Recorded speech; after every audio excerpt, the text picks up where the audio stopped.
Hey listening friends, I'm your host and coach Laura Malone. As an entrepreneur and leader, wife and mom, teacher and creator, I am showing up to share possibility with you and help you find vision and wisdom because you deserve to be equipped and released as the hero of your own story. Coaching really does help you change your life. And if you want to know how to guide yourself and others well, I created this podcast just for you. It's a place where you can grab tools, teachings, and ideas for both personal and spiritual growth, as well as entrepreneurship and coaching if that's your thing. So as you listen in, I pray I can help you create a legacy of impact and really start writing the story of a life you love living. Now let's jump into today's episode. Here we are, relational up level, right? How do we do this? How do we become people who are more relationally intelligent, who are able to connect with other people in ways that are beneficial for both people in the relationship, how to build strong relationships with significant others, which I refer to that term as like all of the significant others in your life, not just a love relationship, but all of the children and the parents and the ones in your household, the nearest and dearest, right? And partnerships, as in like not just friends, but coworkers and business partners, the people you're co-laboring with. It is important to be able to connect with them, right? Everybody has intentions of like being a kind person, loving, giving, etc. But just because that's your intention doesn't mean other people are actually interpreting it in a way that reflects the intention of your heart. I have been doing the Fresh Start series all of January, an episode a day. But within that, I have been doing a subset of episodes about leveling up, and today we're talking about relationships, leveling up relationally. We did with emotions and other areas of your life spiritually. Like, how can you just level up in this next season? Go higher, dig deeper, enlarge the place of your tent, like the Bible would say. How do you go do that in very tangible ways? Today's the last of the Level Up subset of series, and I just want to say, I'm not trying to, with any of these episodes, give you an all-inclusive list of ways to do this. And I'm not trying to go deep in every one of these areas. I want to spark something in you that says, ooh, I want some of that. And I want you to go research. I want you to go learn. I want you to go pursue and be intentional about your own leveling up. It's personal. What is it you need to focus on? What do you need to do emotionally, spiritually, relationally, physically? Like, what do you need to go after? How do you do it with leadership? Like, how do you do it in all of the different spheres of influence within your life? I'm giving you ideas, and I'm telling you it's possible for you to grow, change, transform, and go higher, dig deeper. I know it's possible for you, and I just want to spark something in your soul that says, I have to go figure out more about that. Some of these things are going to be episodes I dig into more and have a guest on and talk about and share more information and more revelation, more wisdom. But right now, these are sparks, okay? These are matches, and I want you to go find the fire and build it. I want it to affect your life and impact you in a fruitful way. So there's a lot to be said about leveling up relationally and building your relational intelligence. So I've got this really long list. All of these things are like, and you should do this, and people love it when you do that. And so I'm going to go kind of quickly through this, or it's going to be an hour and a half long.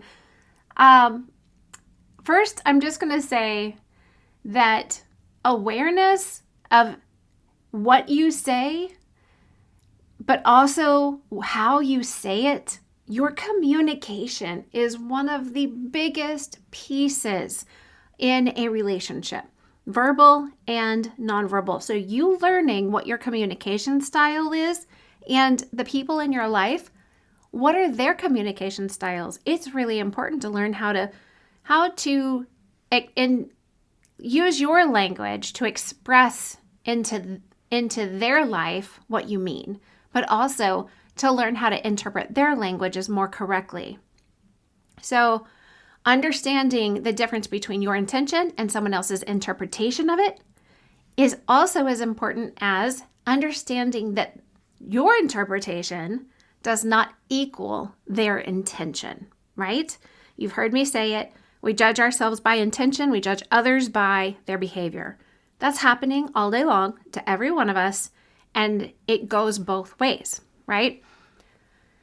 And you becoming intentional about your communication skills verbally and non-verbally is really important. Learning how to mirror other people, which I talk about in episode 7, actually learning to be aware of what they're doing physically and on their face, their nonverbals, and be able to mirror it in a way to really kind of connect. And it leads to finding common ground with other people.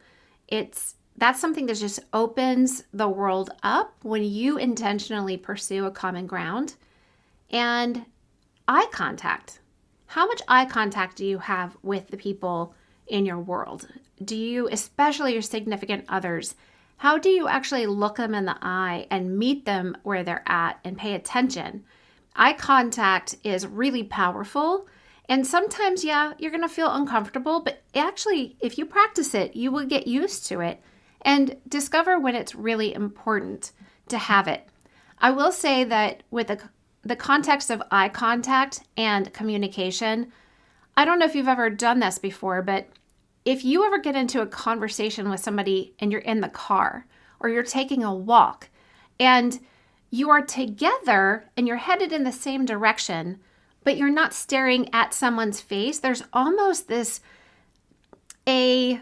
I guess what I would call an emotional privacy that you can experience if you need to talk about something that might be difficult or make you feel vulnerable or awkward.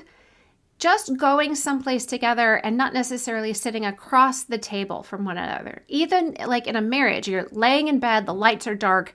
What is it you feel comfortable being able to say and express now?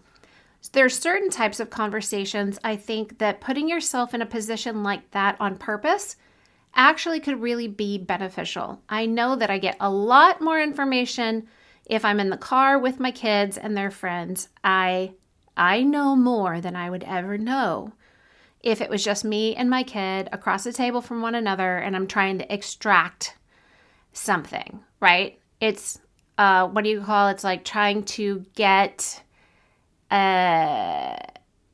something it's like trying to get water from a rock. But put her in a car, any of them, put them in the car, strap them in, and you have a captive audience. Don't say anything. Don't look at them. And especially if you put a friend in there, information will flow eventually. Take them on a long drive. There's something about the intimacy and yet a disconnected privacy that makes those kinds of situations be safe. When you need to have conversations like that, maybe consider asking somebody to go for a walk or take a drive with you. Watching out for your own perceptions, your paradigm of what you believe and think, what's real to you. Your perspective is your reality. And that's when that is unhealthy, when it is out of alignment, when it's gone off the tracks, or you're just not paying attention to it, it really affects the relationships that you have. So how can you find a way to take care of your own health level, do your own work to be aligned in your beliefs and your thoughts in a way that can be more beneficial to your relationships? I'm going to add to this, not becoming what I would call the vacuum in the room. Don't go vacuum the room. And by that, I mean, when I'm working with a client who is usually talking about somebody else being the vacuum in the room, but sometimes they become the vacuum in the room. It means that when you're with somebody and you feel like they just came and took all of the energy or all of the negativity that walked into the room with them, all of the feeling of like rejection or condemnation, whatever, it comes in with them, it comes out of their mouth because it's what they believe, it's what they're thinking on, and it flows out of them. And then everybody in the room is sapped. Everybody feels, whoop, you just took everything from me. Well, we all do it to other people as well. We experience what's happening when somebody else walks in and vacuums the room. And there's just kind of like suck the life out of you, right? But we do that too. And becoming aware of yourself, what kind of things trigger you into a place where you would be vacuuming the room, and what kind of things and thoughts that you have that are leading you to that place, and then learning how to manage your own mind so that you don't vacuum the room. So you're not the one sucking the life out of the relationship and the conversation.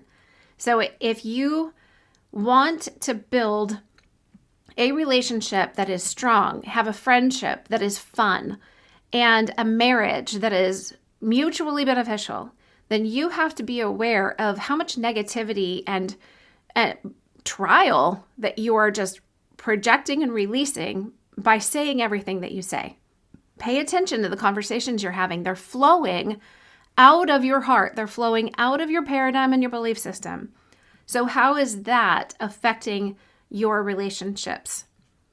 Now, think about also having a goal of how you want to show up in a relationship. How do you want to connect with people? Who do you want to be in each one of these relationships? I would suggest actually sitting down and creating a goal of being this person inside of each relationship.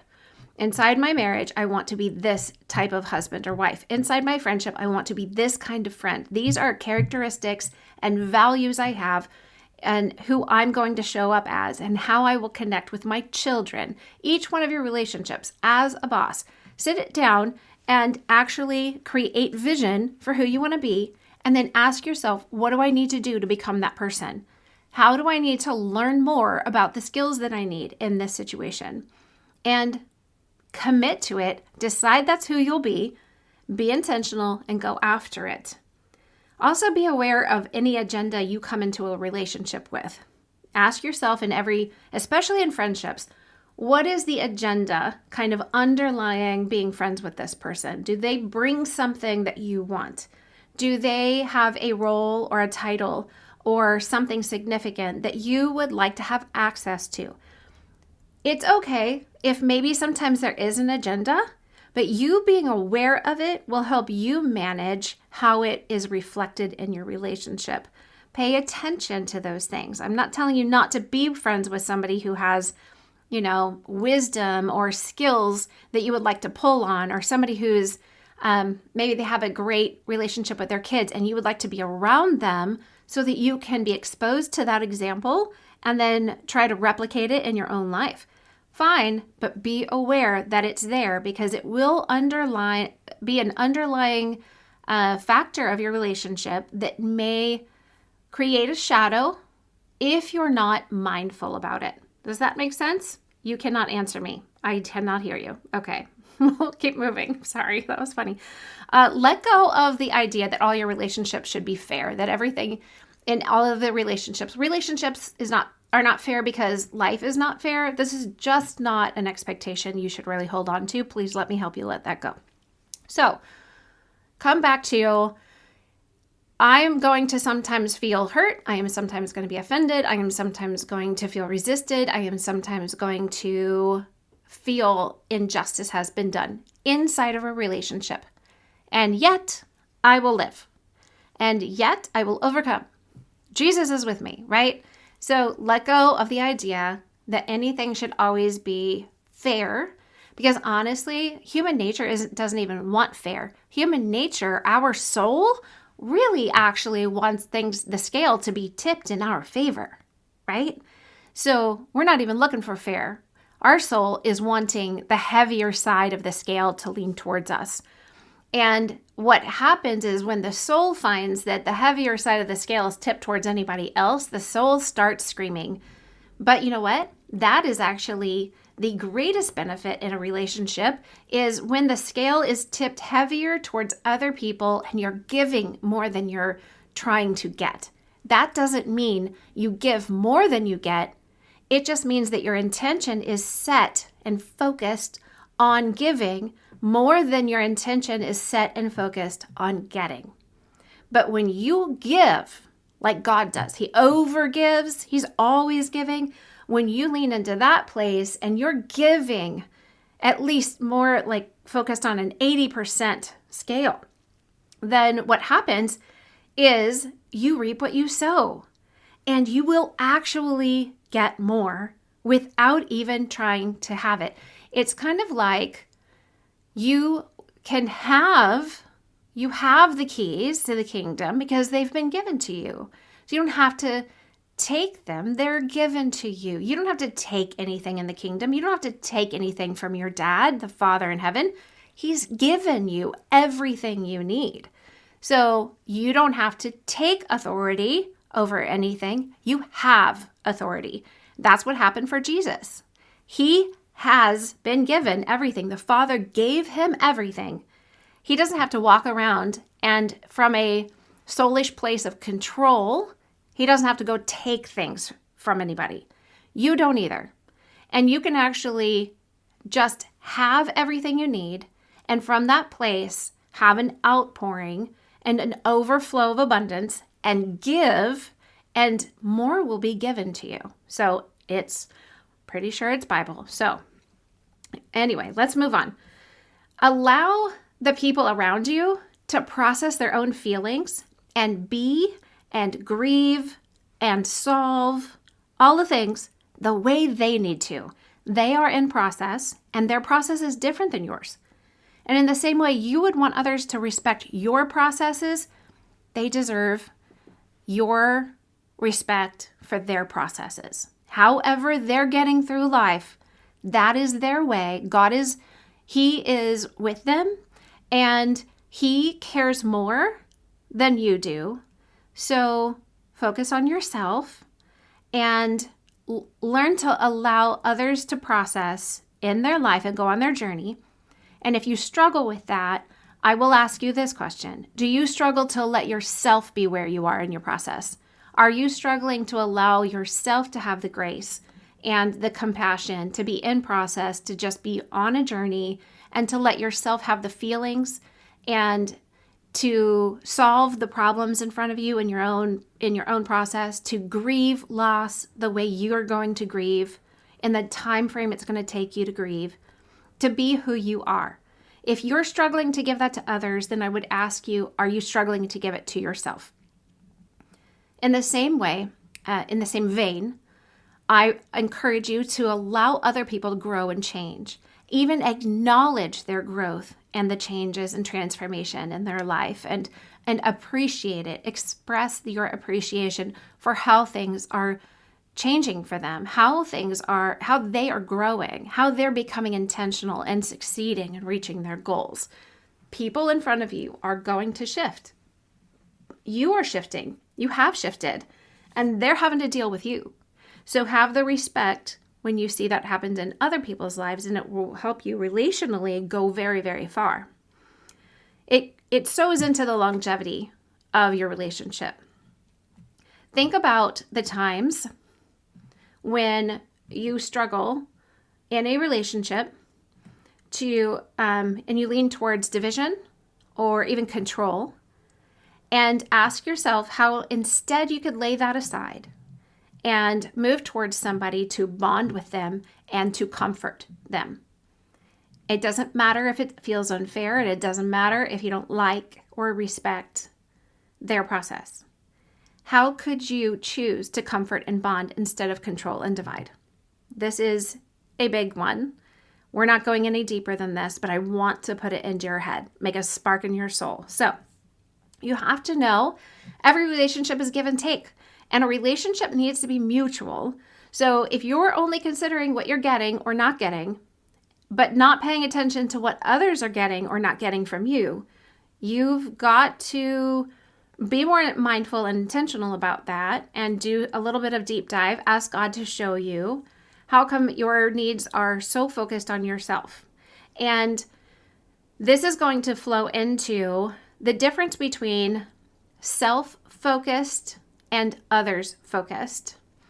And I don't mean selfish when I say self-focused, but there is a difference, and I think all of us struggle at some season because we get too self-focused that we lose the peripheral perspective of others around us. So when you find yourself at that place, give yourself grace and compassion and just say, okay, this is out of balance. Now, if you're just being selfish, that's a completely different podcast episode. But right now, I'm just delineating the difference between self-focus and others-focused. And I would say, especially in a position like a marriage or a leadership position, including parenting, when you're a servant-hearted leader or a servant-hearted co-leader, you have a good balance of being others-focused, but also giving yourself care and attention as well. But when one gets out of balance and it's too heavy on that scale, then things get funny. They get codependent if you're too others-focused, and they can get selfish if you're too self-focused. So pay attention and be mindful there. Okay, I'm going to wrap this up because it got too long, so I'm cutting it into 2 episodes for you. It's a lot of information about leveling up relationally, building your relational intelligence. So check out the next episode as we wrap it up. I so appreciate you as a listener. And if you are looking for a community of like-hearted believers who love all things coaching, be sure to jump into the Christian Life Coach Collective Facebook group. Do you think you might be called to become a certified Sterling & Stone life coach? Well, learn more about the Greenhouse course where you can get trained in just 10 weeks to start building the foundation of your coaching practice. All the links you need are in the show notes. Happy story making!